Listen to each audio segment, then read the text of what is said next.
So your mind's primary goal is to try to stave off potential future trauma.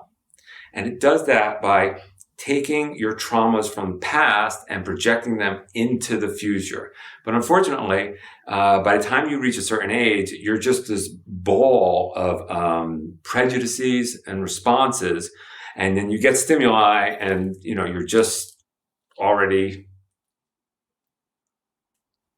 in that moment because you're so prepared for it because of your prejudices.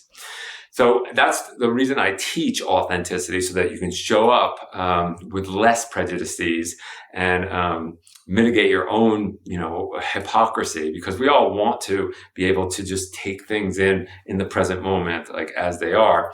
So for me, the only way to clean up your past is to forgive unequivocally, whether it's yourself for the errors in judgment that we all make, or it's for someone else's behavior, which transgressed you in some ways.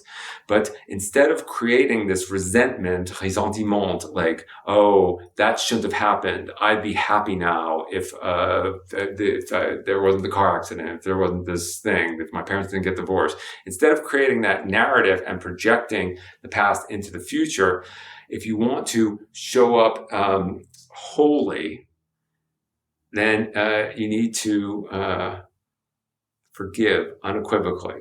And if you don't, if you can't, you should understand that unforgiveness is your desire to share your suffering. Unforgiveness is your desire to share your suffering. Your suffering, you have this narrative in your head, I'd be happy now if I wasn't in that car accident. And until you forgive the car accident, all those things, you're going to walk around with this resentment of wanting something different that you can't change. And you're going to